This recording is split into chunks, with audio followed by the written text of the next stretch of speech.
You are now listening to Contractor Talk with Richie Kidwell, the voice for the people. Join Richie alongside co-host property damage attorney Hans Kennon as they bring light to the taboo world of big insurance companies, exposing their tactics and fighting for justice. Hear stories from contractors across the state. Contractor Talk, here to protect homeowners and uncover the truth. All right, and we're live. Contractor Talk with Richie Kidwell every Monday night right here on this fine radio station, 94.9 FM, 950 on the AM dial, The Answer. In case you're just itching to check us out, we have a couple different ways that you can hear us and consume all this information. And so right now we're on air live, 7 p.m. to 8 p.m. every Monday night.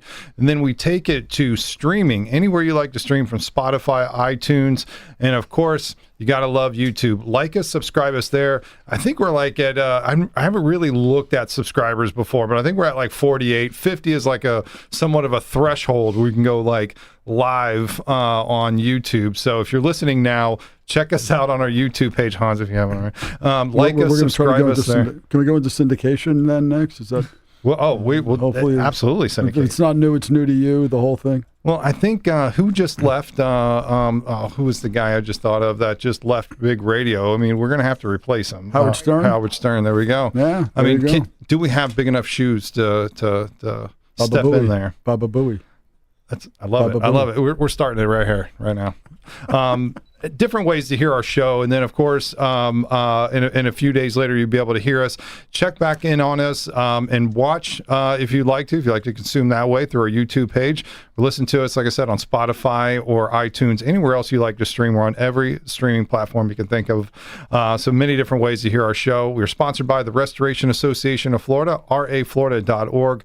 We're an organization, a nonprofit organization by contractors for contractors and consumers alike, as contractors are only good as the consumer rights here in the state of Florida and around us. Everybody loves our laws and will take them on as theirs in every surrounding state. So everybody, all eyes on Florida, especially since all of the dumpster fire stuff that we've been through the last couple of years. Major changes in not only policy language, restrictions, you got limitations, you got caps, all of those things. You got constitutional issues within policies that are being released.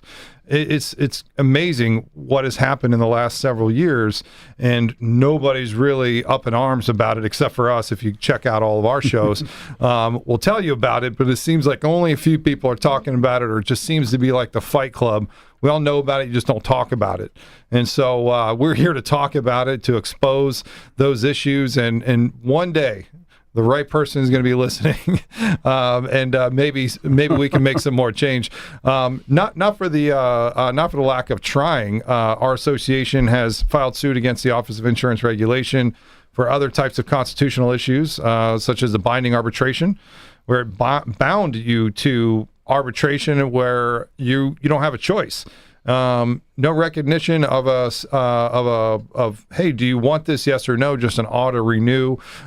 We got between that. We were able to make some changes until American Disintegrity, who was the one that pushed this out, then gave, I think, like $1 million to the governor by reimbursing all of his employees $1,000, so they can all give $1,000 to the governor. It was amazing. Yes. You're not supposed to do that, but he does whatever he wants. And so the governor the next year, what does he do? Issues a bill that says, and codifies it in statute, says, hey, you can offer this crappy policy, but the caveat is you must offer a full coverage, quote unquote, policy, right? Full coverage. It covers everything of this value, and then this bound policy just binds you to arbitration and no access to the court system at a lower amount, but they must offer you both, and you sign a rider, So that's what ended up becoming what insurance companies are doing in other ways, right? I mean, now we're starting to see other issues come up. Well, DOA is the big issue that Citizens has. Citizens policies are renewing everybody, I think in 2025 policies, to then deny them access to court system in case of a dispute. A lawyer like yourself, Hans Kennon here, files a notice of intention to litigate, a 10-day demand letter to the to Citizens, and Hans, what are they doing? Do not pass go. Do not collect $200. And immediately go in front of an administrative law judge in Tallahassee, appointed typically by Judge DeSantis, and then have only 90. Dictator who? have only 90 days from the day they tell you got to start to the day you got to go to trial. The citizens can still get attorney fees and costs against you, despite the fact all the statutes say you can't. They have one little sentence in the back of the bill that nobody looked at that said they can change the law because it doesn't. The statutes don't apply is what it starts with. But in this case, they're going to apply. So I had my first meeting last week with Florida Justice Association regarding DOA and the problems that it's caused and all the bad stories that come out of it. I think one guy won. I think so far. Right. Like one hand, there's like hundreds of cases. As soon as that article came out, they were just getting roasted by the Trump administration, and then all of a sudden we had one winner. It's like the lottery. Right. All of a sudden Exactly. they pulled it. It's like, see, Citizens isn't winning 100%. It's like more like 99%. Right? That's fair. Right. That's a fair assessment. Okay. All right, let's keep moving on. I think we're up to 2 winners now. Right. Might be. And there was one that actually, I may not be saying this correctly. You can clean this up here. Then I'll just say it like this. There was one that actually went to a hearing in, I think just attacking the constitutionality of DOA, and it got put on a stay. And I think that was just for a minute, and then it got appealed. Isn't there a case now where there was an order out of, if I remember correctly, out of Lee County, if I remember correctly, Lee County, Hillsborough County, finding that the DOA system was in fact essentially unconstitutional because it did deny access to courts, and found that the consideration for that diversion was insufficient. That immediately did go up on appeal. It's funny, we were talking about it last Wednesday at the FJA meeting regarding DOA. Everyone got told about the order, and within hours of that meeting, it had gotten appealed. Right, and they think it's going to get overturned. I mean, even the groups don't think it's going to have sufficient legs to withstand appellate scrutiny by a bench of people who would like to keep their jobs under Judge DeSantis. Good point for sure. And unfortunately, I heard the same thing that you heard at first. I was like, well, duh, that's the definition of unconstitutional. Right. Denying me access to the court system is unconstitutional. And so you have to remember a couple of things, is that Citizens is supposed to be, and I love to say this, like supposed to be, the insurer of last resort. They certainly are that, because they're the last people you want to have insuring you. Absolutely. But they were supposed to be there for in case you cannot find insurance anywhere else. You have to have insurance. Everybody's told you no, then the state of Florida, who owns Citizens, then will give you a policy. And so that's what it was supposed to be set up for. As a matter of fact, years back, you used to have 3 strikes you're out before you can even get a Citizens policy. And now they're just giving it out left and right, and then just selling them back to other insurance companies with these crappy policy language in here, which is just horrible. That's a whole nother story. But now we're living under these policies that are restricting you to $10,000 unless you use their preferred vendor. And then now if you want to contest them, you have a dispute. Now you're stuck with having $10,000 worth of coverage unless you use their preferred pretenders. And then now if you do end up challenging them and say, well, screw this, is a big enough dispute, I'm going to sue you. You can't even sue them because then you get sidetracked over to DOA, which is an administrative hearing, by judges that don't even know what's going on. And each side then has to bear their own cost. If you lose, Citizens comes back against you. Right. Under DOA, under the DOA. It's supposed to be under just discretion. Well, by the judge, even though the discretion has been 100% of the time has been against the insured, against the insured and in favor of Citizens. So that being that unfortunate, now you just get a Citizens policy because it's cheaper, and so that's what they're stating, is that Citizens is already offering a cheaper policy. So because my question to this attorney I was speaking to was like, well, they should be offering a policy that does not have DOA involved into the policy, and then one that does have DOA that is a cheaper value, and they present both. And the argument is they're already offering a cheap product. They don't need to offer one that does not have DOA inside of it within the policy language. So I don't know for that to be. I'm not a lawyer. But being a low-cost leader doesn't mean you get to do things you aren't allowed to do, or things you should not do. The fact that Citizens offers policies that are more competitive than the private insurers. I mean, half of me thinks all Citizens does is take on policies so they can give them to Bruce Lucas over at Slide. Right. It's like, I swear to God, I think they're like... The state of Florida works for Bruce Lucas. I mean, it's like, I think they go, the underwriting goes, let's issue all these policies. Then they go, all right, call Bruce, see if he wants another 10,000 policies. Right. Then we slide them over, and they were paying, last time they did it, if I remember correctly... All the premiums up front for the year. All the premiums up front for the year, plus the policy. I mean, I swear to God, it's like... And all the claims went to FIGO, and so all 91,000 policies with like $3.5 million, or $350-something million, something like that. It was a big number. It was a big number. I almost feel like they're an aggregator on behalf of Slide Insurance. Yeah. I see Slide. I do 3 or 4 of these DFS mediations every day, week in, week out, and it's a lot of Slide. I just go, Bruce Lucas, Enron lawyer. Right. There he is, man. He's killing it. The only man who would be quoted saying, "It's the greatest business in the world. All you got to do is write you a letter and you become a customer." Mm-hmm. I mean, that was a quote. Like, it wasn't even like somebody made it up like as a meme, because it'd be funny if someone else said it. But he's like, straight up, well, that's it. That's wild. Opened Heritage, started Heritage, built Heritage up, sold it off, came back and opened Slide, and got 70,000 policies out of Citizens at a few grand a pop is $100 million.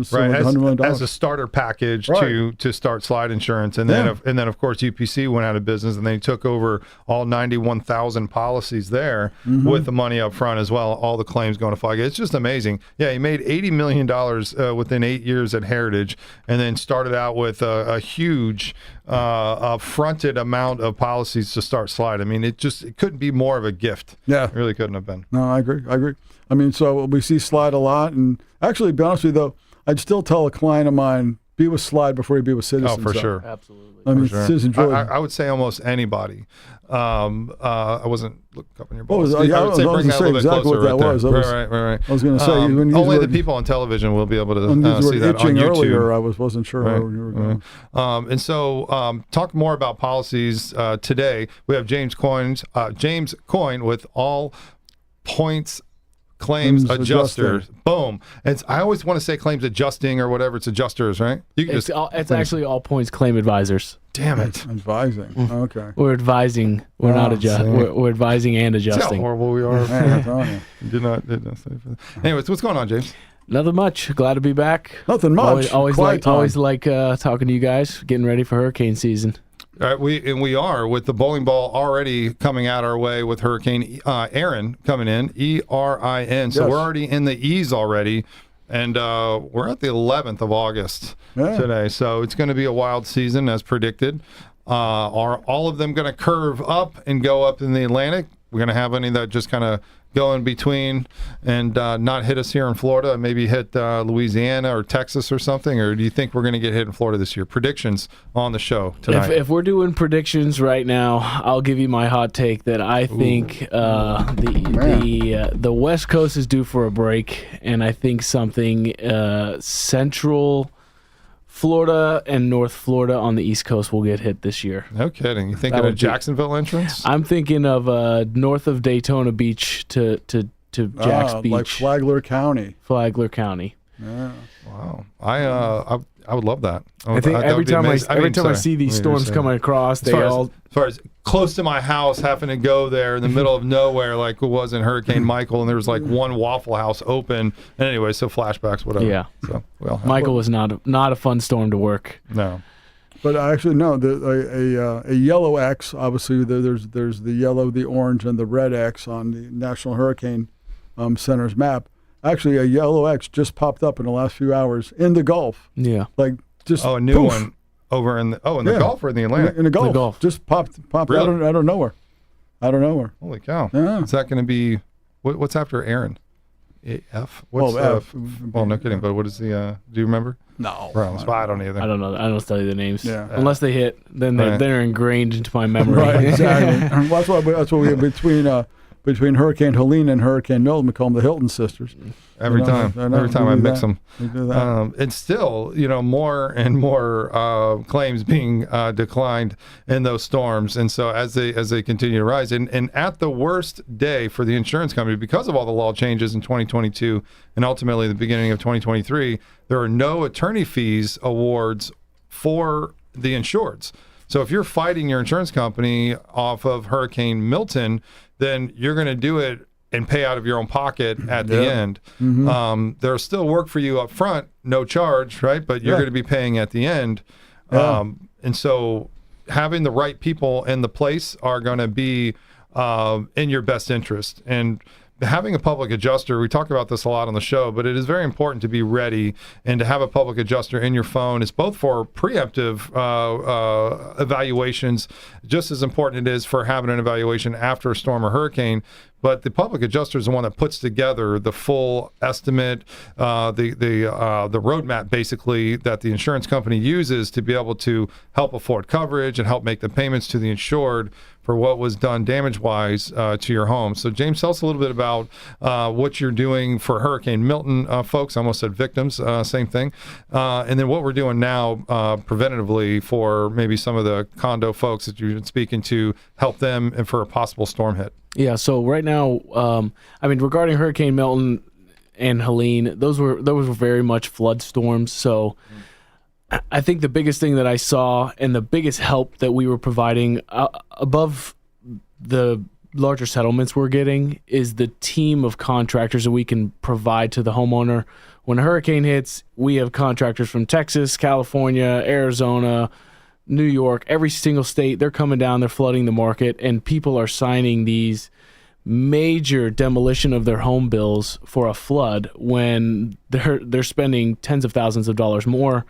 They meet me first, and I say, oh, here's a trusted contractor. I've worked with them on several hurricanes before, and I can provide them to the homeowner at a good price with good quality service where they're going to invoice on time. They're going to give me the paperwork so I can get it paid by the insurance company, and then we can provide all the documents that are necessary. So that's one of the biggest values that we provide, I would say, as a public adjuster in a storm season. When it's just crazy, weeks and months after a storm, contractors are knocking doors. They're just trying to sign up and send as many claims as they can to their company. So you want to make sure that you don't have just random people walking the streets that are actually working on your claim. You want someone that you can trust. You want somebody that's going to answer the phone and somebody that's going to, deliver the results that you need. But I mean, that's all kind of like the mess and the disaster after a hurricane.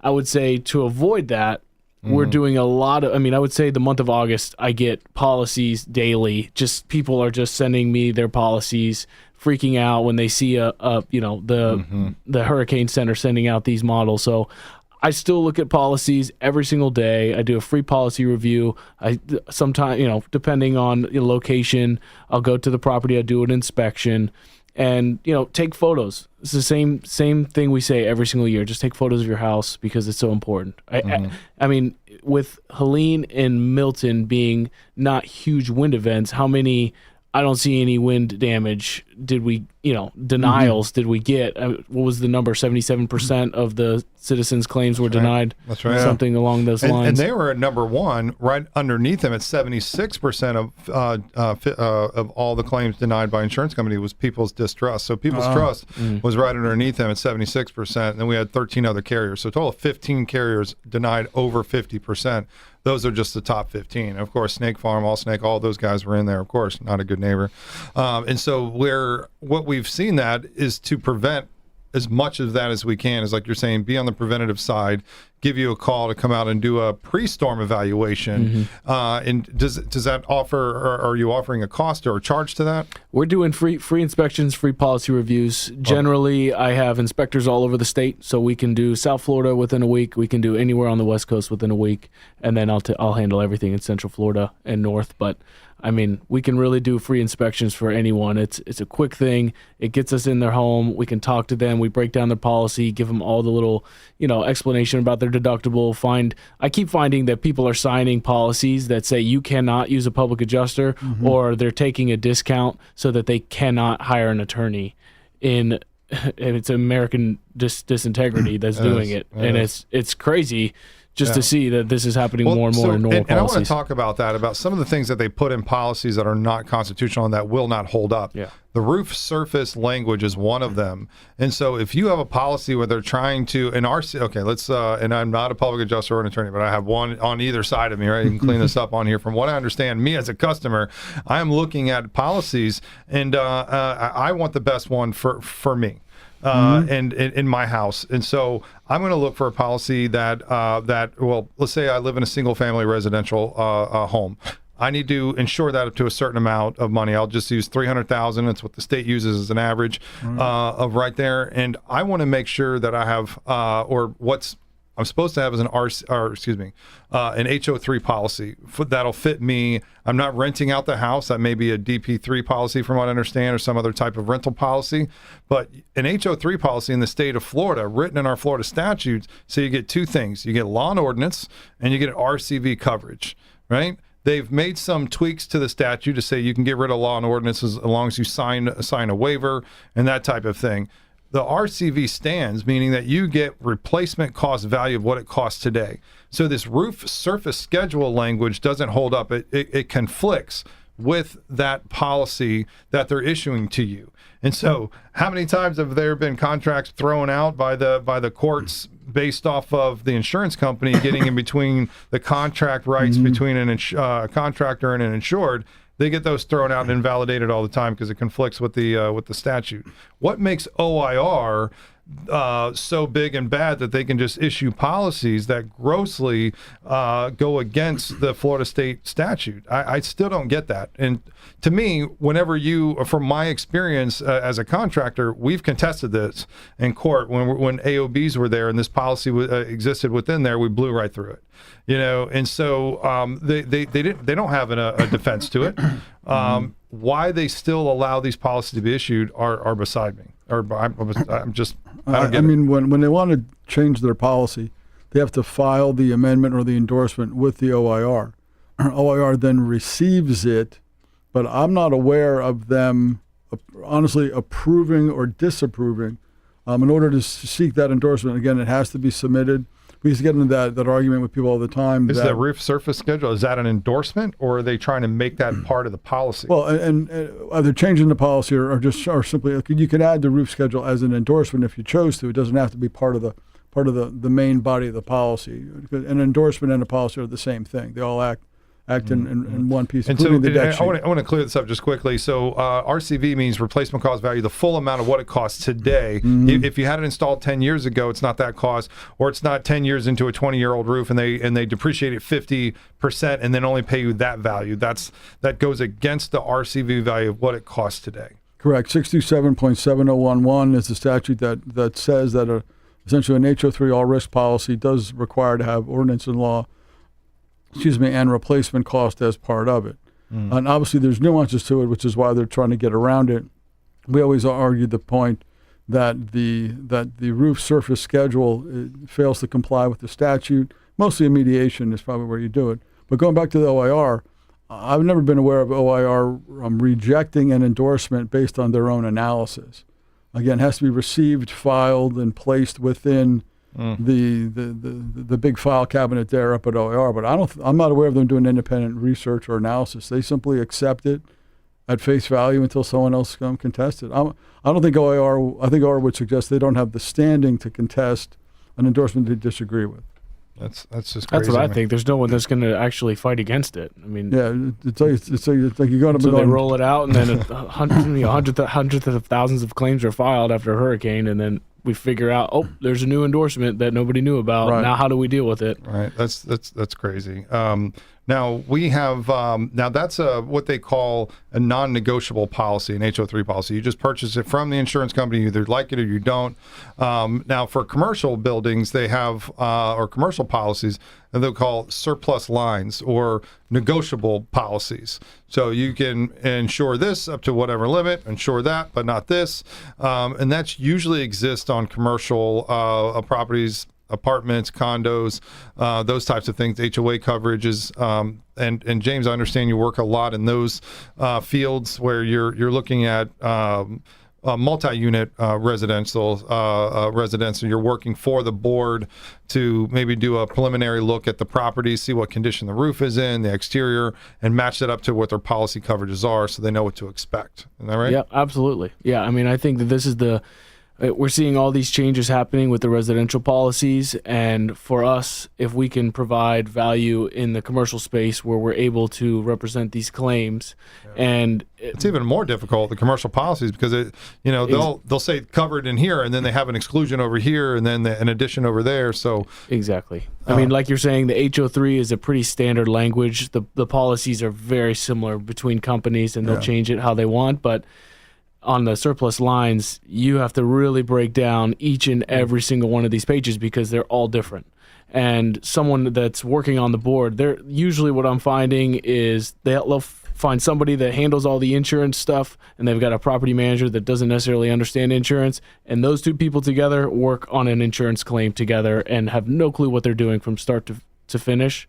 And just because it's their job on the board for the HOA, with no experience. So we're helping these people to, they're much larger claims. There's a lot more at stake when you're providing housing for many I can people. tell you, I've been doing this for 30 years. I still want to know why commercial policies are called the inland marine. Inland, okay, weird. Marine, okay. Inland of all the marine animals. Together, inland marine. Well, make sure you look at the inland marine coverage. I'm like, how are those two words that say jumbo shrimp? They can't go together. Well, if you do find yourself with one of those policies and you're looking to have it reviewed by a public adjuster, James, how do they shoot you an email with that policy and say, tell me what this is? Yeah, I would say you can always call me at my phone number, 321-501-6718. My email is also a good way to get in contact with me. It's J Coyne, my last name, Coyne, at allpointsclaims.com. And we'll be able to set up a meeting, talk, break down the policy for you. All right, we'll take a break, give some thanks to our sponsors, and we'll be right back after the break. Contractor Talk with Richie Kidwell. All right, we're back live on Contractor Talk with Richie Kidwell, live every Monday night right here, 94.9 FM, 950 on the AM dial. The Answer.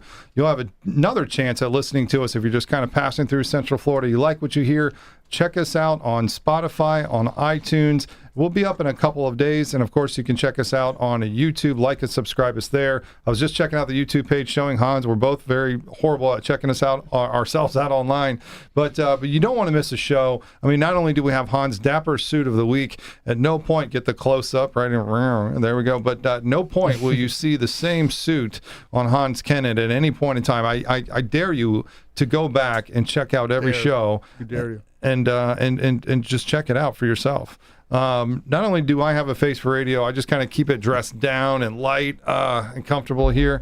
But we always give you a great show, and I think that's what really sets us out aside between all the other shows out. We're giving information as a contractor in this profession here in the state of Florida. We have guests on our show, such as public adjusters. We have contractors here to help and assist you as a consumer really navigate through some of this complex stuff on how do I plan ahead of time for a storm? How do I deal with my insurance? What happens if I hit a roadblock? Who do I need? And that's what we help you with here. We give you the support of when you're into a certain situation, what to expect, and then who there can help you. We've had electricians on here. We've had drywall folks on here. So a lot of helpful tips as well as we're coming through some of the things that we didn't even know about. We're like, really? You can really do that? So great information here on the show as every week. So I implore you to go and check us out on our Spotify or YouTube, anywhere you like to stream, and of course on our YouTube page as well. James, we were just talking about before the break here about just being preemptive in your insurance policy, understanding what it says in plain English, meaning like, what am I covered for? What is my worst day? And I think everybody needs to understand that, especially as Hurricane Aaron is already coming our direction. And right here on the show, James made a prediction. He's looking at the East Coast hit on this side, maybe just north of, what'd you say, Daytona, maybe? I'd say north of Daytona. I don't think South Florida getting hit is just, I don't think anyone is ready for that. Or I would just be a mess down there. A beautiful mess. Yeah, we've talked about that. Other storms that came through, it almost looked like it was going to come up the shoreline. I forgot, there was a Hurricane O or something like I couldn't remember the name of it. But it was like an onion, like Odelia or like Vidalia, but like Odelia. And we were all preparing for it, and I was like, "Oh no, get ready!" Oh, and that was Adelia, yeah. Yeah, there you go. That is part of the reason why my prediction is north of Florida, just because of the track. The way it's eventually going to turn up. I mean, Irma even came under the state and turned up. Yeah. Sometime it's going to turn up. I think it's going to be east. Yeah, I mean Jacksonville almost never gets hit. They've actually been hit in like 40 years. I think because there's a little notch there, and the bays there, it seems to just trundle right by. Mm-hmm. But certainly, I would say Flagler and those other places have not been hit as hard. So do we have a date, an impact date? We have a location, so we're looking at date, location. Well, I do not think that Aaron is going to be the one that. I think Aaron's going straight, back north and east away from us. And I think that so if I'm going to put a date on it, you're going to put me on the spot. So today is August 11th. I would say I before I would go with August 22nd. Oh, no! Wait. That's way too. Wait. That's only 10 days away. I would say end of August. Before, I'm going to go August 29th. That's going to be my prediction of a hit. Of the first one. Substance. The first one. Oh, there you go. That's a prediction. All right. Because you got to look back at Hurricane Ian was September. You look at Hurricane Nicole was November. You look at Debbie was August, and then Helene was September, Milton was October 9th. I mean, everything's pushed later. I mean, when 25 years ago, we think about Charlie, Francis, Ivan, and those Jean. were in July. They were in July because my son Lane was born. We were like in between hospitals, like when the hurricanes hit with him. So that was July. So it's definitely pushed later. So I think, and I don't like later because I'm more interested now. But even so, I would say. I think maybe end of September, which seems far away, but it's 7 weeks from now, which isn't right. I'm going with. I've said it before. I'm going with September 4th, and I'm going with the South Florida East Coast hit, the Atlantic side, and boom, like entering Miami? here. Like Miami, more like Fort Lauderdale. Port St. Lucie is like a magnet for hail. I mean, everything, like we go up to like Melbourne for hail, goes to Ocala, goes across. Port St. Lucie seems to get hit with stuff all the time. Mm-hmm. The same type of thing, a lot of hail, a lot of different weather down there. Right. Now, let's talk about what does damage to your home. I've even seen on our Central Florida news some flashes of a couple of weeks ago, just some weird storms coming in. 50-mile-per-hour winds could do damages, is what the news was saying along the ticker. 50-mile-per-hour winds, roof damage expected, damage to yard, damage to things outside, those types of things. And so that is enough to cause damage. It's talking about wind speeds here. If you see wind speeds 50 mile per hour and up, damage could be done to your home, and sometimes that's a constant wind, or maybe it's not a part of the gust. You'll have gusting, and you'll have also other neighborhoods or other variations, such as the way that the neighborhoods are shaped, in which some houses might get more wind shear than others just from a vortex and a wind uplift, based off if they're maybe on a lakeside or other folks have trees, and all different variations of like, be cautious as we come into storm season for a few things. We have James Coyne here as a public adjuster to talk about what policies you should be looking at, and Hans Kennon here as an attorney. Those are the only two that can advise you of policy coverage. So your agent sells you the policies, usually has like a 620 license to be able to talk to you about policies and be able to sell them to you. And then you have to be a public adjuster or an attorney to be able to talk to you about what you are covered for post loss. And so, but to know about it ahead of time is important. The questions you should be asking your agent pre-loss is, when you said, "Hey, I found you a great deal," what does that mean? You don't want to be, you can be insurance. You can have too much insurance. It certainly can happen. You're more likely to be insurance poor, where you have coverages. The quick example is automobile, full coverage, state of Florida, 10,000 in PIP, 10,000 in property damage, full coverage. Someone calls me and they go, Oh, no, I got full. You give uninsured motorist and collision and comprehensive. Oh, I got full coverage. I'm like, okay, sir. Take a look. Same thing on first-party property. People go, oh, no. They said I got full coverage, or maybe I got an HO3. Well, do you have a limited water damage endorsement? Do you have 10,000 in mold limitation? All the things that go with that. So one thing I was going to mention about the storms from Helene and Milton, they're all, like James said, they're primarily water storms. They're not wind storms. The problem is water storms are only governed under the flood policies issued by the United States government, even though the insurers will administer them. Coverage is not good. Coverage is hard to get. They make a decision. They are all done. All those things. So we talked about those storms, but those storms were really not good for the consumer because they were flood storms. Right. With wind events, lack you have of coverage. Yeah. Right. Limitations. And in Florida, more people get the wind coverage, and less people, unless you're in a flood zone where you have to have this type of coverage, don't even think about flood coverage. I don't think about it. In the first storm, the Helene storm, was a lot of rain, a lot of flooding, not as much wind as Milton. Milton actually had, in Central Florida, 50, 60 mile per hour winds reported, which is enough wind to create roof damages, exterior damages, blowing out windows and things like that. But in Tampa, and James was over in Tampa, I believe, during that time, it was deep.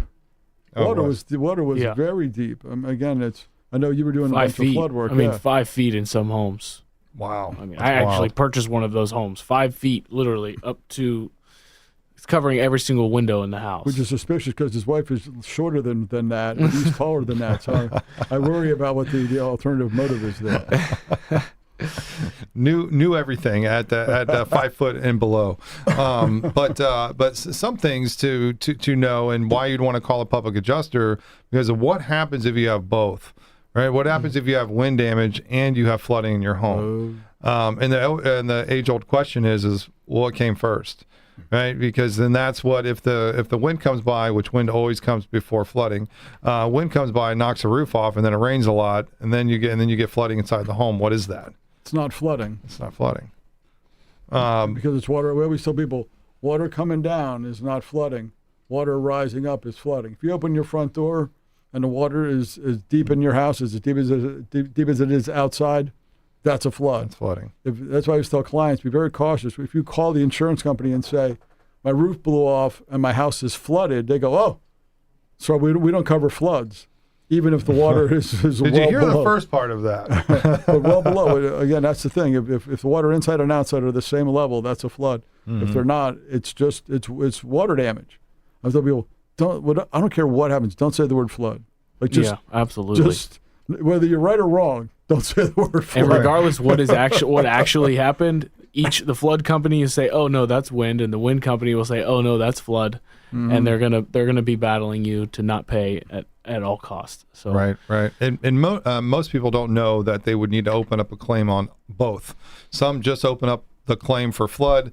The flood guy comes out and says, no, I'm not going to cover this, or covers very little. And sometimes the homeowner just gives up, doesn't know that there's other issues within the home that they didn't have inspected. And so that's why it's important to call a public adjuster, call James, have him out to your house, check everything in your home before the deadline runs out. So they made the law change several years back now to where even after Hurricane Ian, you had 2 years to file first notice of claim, 3 years to supplement. So if a new storm came after Ian, then you would supplement that claim up to 3 years. Well, then they changed it to 1 year to file first notice of claim, and that was for Hurricane Helene and Milton, and 18 months for any supplements. So that is currently what it is today. And not 18 additional months, 18 months from date of loss. From the date of loss, that's right. So if you don't know what we're talking about and you have questions about your policy, give James a call. James, how do they get a hold of you? Get a hold of me anytime, phone number and email. My phone number is 321-501-6718. Email jcoyne, COYNE, at allpointsclaims.com. Love it. And so right now is the time to take a look at the policy, know what you're covered for, know what you're not covered for, and there's still time to change your insurance policy. Just don't do it while the hurricane is almost about to hit us in Florida. Change your policy now so you're covered. 72 hours. That's right. Yeah. So take that advice. We're going to give some thanks to our sponsors. We'll be right back after the break. All right, and we're back live on Contractor Talk with Richie Kidwell every Monday night right here, 7 p.m. to 8 p.m., 94.9 FM, 950 on the AM dial. If you'd like to listen to us live, check us out here. We had somebody who wanted to watch us live and don't understand that we're radio and you can just listen to us. It is available online. As it's streaming, you can't watch us, though. We are going to, that did spark the question, though, Angela. I'm telling you, though, we need to do that YouTube thing. We can figure it out, how to use technology in our favor, which is really going live on YouTube, so then we can fit everybody's fancy. I mean, if they want to see Hans' Dapper Suit of the Week live, they can do that, get their ideas for their bow ties. Right. Is he wearing a bow tie? I don't know. Tune in. You know, this is the things we question ourselves. If I'm wearing a bow tie, stop watching. I was saying, but Whatever I'm saying Something's is gone wrong. completely incorrect. Now, today we're talking about just being prepared. It's hurricane season now up until the end of Thanksgiving. I think the end of November is the official end of storm season here in the state of Florida. And it has been coming later and later. My prediction is a September 4th. Yeah. And so that is the impact day somewhere on the East Coast. I'm going kind of a little bit more south of where James is predicting. And you're at the end of August. Did we have a date in mind here, Hans? I think I just said end of September. That's right. That's very broad. Yeah, we need a date. Says here. the attorney. Give us a date, something concrete. It's always the attorney who makes a broad answer. Very See, I told you, ambiguous. right? He'll be able to negotiate his way out of that day. I mean, end up is Or anything. End up is anything after the 15th. I think. I think 16th. I said end That's up. a wide net there, what do you buddy. want for me? I'll go 9/21. That's my birthday. We'll go 9/21. All right, there we go. nice. On your birthday, we're going to have a major hurricane here. But we want to make sure that you're safe. And if disaster happens, we work in that field of help getting people put back to their pre-loss condition. And it starts with understanding what you have now in your policy. Nobody saves up. I mean, if you do, I'm telling you, you are a special person. I don't save up for that time of loss. I should, because I still don't believe in insurances. But luckily, I don't know what that was, but I have not had to file a claim on my personal house yet. But I stay preemptive. I have a roofing. I have a big tile roof, so I have a roofer come out every year, do an inspection. And they always fix something up there. I said, fix it, paint it back, take pictures, give me an invoice. I'm ready just in case, but I'm doing my duty as a homeowner to ensure that I'm ready. And, I run the drone over my house. I've got it stuck in trees twice, but I'm not good at that. I want to go fast and high. I'm like, and then it just hits a tree. And so, but anyways, before that, I get a couple of photos. You store them, you date them, or you can just give James a call. He can come out to your home or business.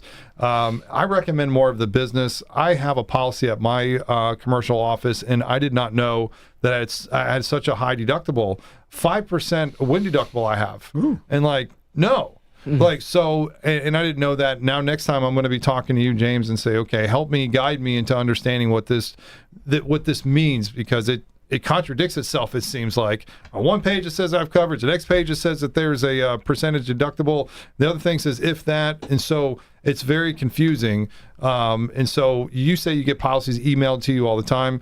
And so you do an analysis on these policies and basically tell the homeowner or business owner, this is what you have, this is what you don't have. And like I said before the break, there's time to still change and make a policy change. Policies last for 1 year, but at any time you can get a new policy. They'll reimburse you the money that you didn't use. If you're 6 months into your policy, you get a new policy.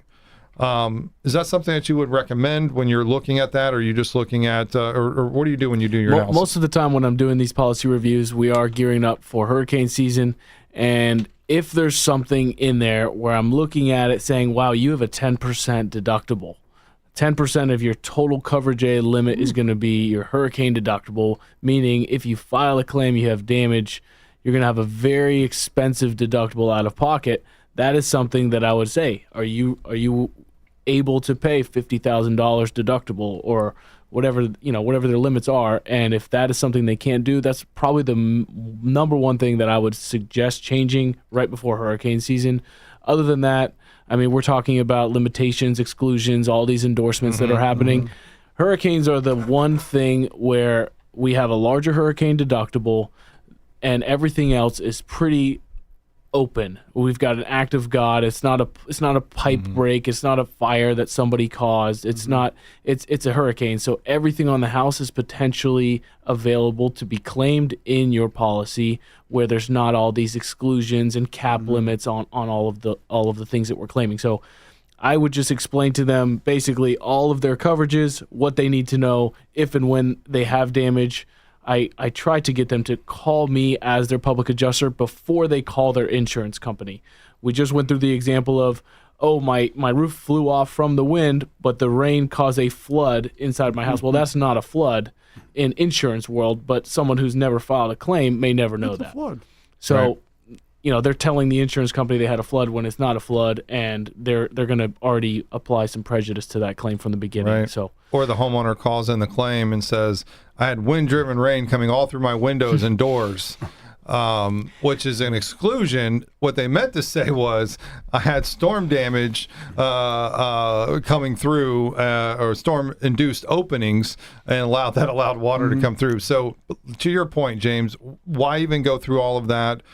You as a public adjuster are able to file the claim on behalf of the homeowner too, isn't that right? Yeah, we can file the claim. We're signing a letter of representation. This gives us the ability to represent the client to the insurance company, and we're going to be negotiating the claim from the beginning on their behalf. The best part about it is that we're not charging any fee to the homeowner without getting the claim paid. So we're working on a contingency fee. We know we're going to say, here's the facts. Here's what I expect you to get paid. Here's what your policy covers. If this makes sense for you, Mr. and Mrs. Homeowner or Mr. and Mrs. Business Owner, to file a claim, this is what I would anticipate happening. And then they can make a decision. But you can never have that type of conversation with your insurance company, because the second you call them, they're ready to tell you what your claim number is and send an adjuster out to take photos to understand what the building or what the house looks like, so they can get their own research done for the future. And it's the insurance companies are never working in your favor. So we're just doing this stuff for all our clients so that they can get the value that they need out of their insurance policy, that they're paying for. Every single year they're paying for it. Either they file a claim or not, their policy's premium is going to go up. And so I think it's always smart to consult with the public adjuster first. Good idea. And Hans, if somebody reaches out to you and says, man, I'm tired of my insurance company, I'm tired of Citizens, who do you recommend to get new coverage from? What do you say? What say you? Well, this is odd that I would say it even, but I gauge it by who do I sue? Well, who do I see in mediation all week? And then who do I sue? Who I don't really sue anymore, and I know I think it's funny that Kid Rock owns it, but American Dysentery, actually, I don't sue them anymore. I just don't. American Integrity, for those who don't know the joke. Richie's favorite company. Bob Richie, which is with Kid Rock's real name, which I think is great. I was wondering where that reference is coming from. But it is. But actually, I almost never see American Integrity in mediation. I really almost never sue them anymore. And 5 years ago, 10 years ago, them and Avatar, they fought everything. They sued everything. They fought back on everything. They had in-house attorneys just to sit there and mess with you. Just grind it away. So actually, hard to believe, but actually American Integrity has become, I think, more of a good neighbor than a good neighbor. Interesting. Really have. What about Edison? They've been also under the radar. Yeah, Edison, someone I don't sue a lot. I also don't see as many claims from them. But Edison, I just settled a claim with Edison the other day. Very, very cordial, easy to get along with. Like Farmers was my favorite. Yeah, they were. Before they left. They were good about paying. I had a mediation with them the other day. They've been gone for like 2 years. They're like, yeah, we'll pay. I mean, just no problem with them whatsoever. And Velocity, that's another one that we don't really get many issues with. Cypress, you don't get many issues? Cypress and Olympus, they're back on the poo-poo list? Well, I mean, Olympus always is. Olympus is always I do not like Olympus at all. Very difficult. Certainly Universal is a tough customer. I'm so used to them denying claims. I don't know how they do when they approve a claim. I don't even know if they do what they do. I have to say, I used to work for Universal, and I have great luck with Universal. My eyes light up because I know that they don't have any cap limits on things. It's pretty much a standard great policy, standard HO3. Everything is Universal. open. I like Universal as well. Yeah. And I would suggest, though, because it really is, it's an insurance company of, it's who you know. So I'm suggesting right now, if you have a Universal policy, call James Coyne. He, like he said, he used to work there. Yeah. He knows a lot of people there, and he knows their system. And I think that's most important. It's like if you fit everything right in, boom, boom, boom, their system make their job easier. And all they have to do, they don't have to, they don't really have to babysit it. They can just hit buttons. Everything's done for them. And that's what James does for you as a public adjuster, is put the whole package together in a way that makes sense for them, submits it, let them just say, okay, accept it, hit the button, get it paid, done. So that's also good to know. That's another one. I did shop Universal not too long ago, though, and unfortunately in some areas they do start adding caps in there, and I don't know if it's like zip code bound by that, but you start what to kind see of caps? Plumbing? Yeah, the plumbing ones. I was going to say like the $5,000 sewer backup. I've seen that $5,000 sewer backup, and I don't think it's necessarily pertaining to inside of the house. I think it's only outside of the foundation of the home. It's sewer backup if it occurs on the insured property, not beyond like the meter or so basically if the county backs up, that doesn't cover it. Yeah. Okay, but if you have, I say this because the two biggest losses here in the state of Florida is A, wind, and B, plumbing sewer backup. Sure. And so that wouldn't cover that then, James? I have seen that, yes, it would fully cover a trench and a retile or a redoing of the flooring or bathroom or kitchens, whatever is damaged, baseboards, walls, wall texture, everything in the house can be paid and not capped as long as the pipe break is under the perimeter of the home in the foundation, not coming from the city water that's outside of the home on the insured property. Yeah. Got you. Now, outside of the property, then it's on the city, their liability. If it's outside of the perimeter of the slab of the home, but it's on the insured premise, and then it backs up and causes damage to the insured property, Universal's insuring the property, then it would be subject to the $5,000 cap limit. And then maybe subrogation to the city, or would they then deny that there was an issue because it's on your property? Well, but if it's on your property and you can't prove that it comes from the city backup, then I have a case right now, literally for a guy that backed up 3 times out of the city pipe back into his house. And they're like, and they're on their position, and it's an interesting position. They're like, we're not negligent because we didn't know there was a problem. But I said, you have a duty to the homeowner. No pun intended. What about after the first time? I said, but the third time, it's interesting. They're fighting me tooth and nail. So it's Marion County, and they're like, we have no obligation other than to clear the line after it clogs. I said, that's like fixing the motor after the plane crashes.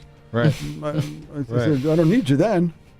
Wow. No assumption of liability. No. Wow, that's a lot of crap. All right. Well, that'll conclude our show today. All right, lots of puns. You like that? All right. So before we go, though, Hans, how do we get a hold of you? 407-782-0258, 407-782-0258, or 888-878-HANS, HANS. And you put that in your phone under lawyer, and you have James Coyne here as your public adjuster. One more time, we can squeeze in your phone number. Phone number 321-501-6718, 321-501-6718. All right, guys, hunker down. We have storm season coming. Be prepared. Talk to you guys next week. See you.